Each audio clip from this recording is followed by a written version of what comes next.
Jos sanoo, että luontokappaleet, eläimet ovat viattomia ja täysin luonnollisia, ei voi kukaan ihmiset ole keksinyt nämä helvetin äänet ynnä kaiken maailman synnit ja jne.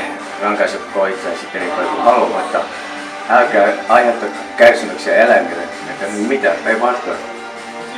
Ennen kaikkea meitä täällä ne kaikki hirvikolaritkin, niin ne on kaikki ihmisten syytä, että ne on rakentanut teitä. Niiden jo tuhansia vuosia kulkeville reiteille.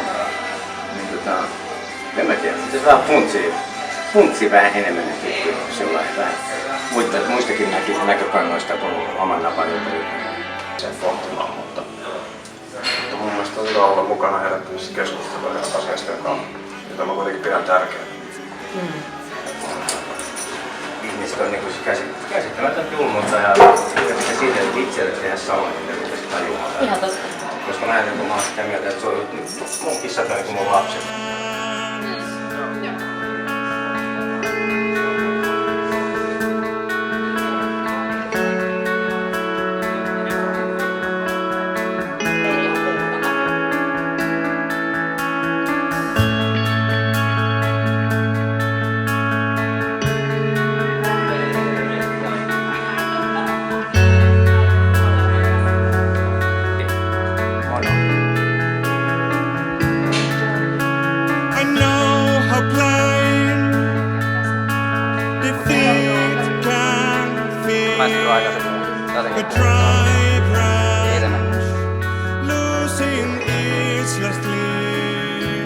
Joo, koska mä jotenkin haluaisin, että se olisi tavallaan semmoinen...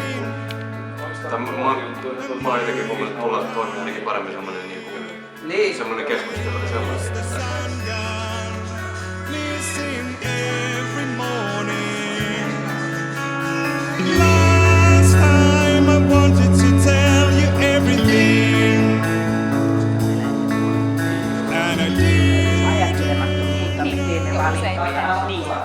Tavallaan se on niinku vahva se sanoma, mutta se olisi semmoinen niinku inhimillisesti kannustava, että hei mullekin tapahtuu, niin mä ymmärrän teille, mutta jos niinku sit tavallaan, että nyt on aika ajatella tai ajattele.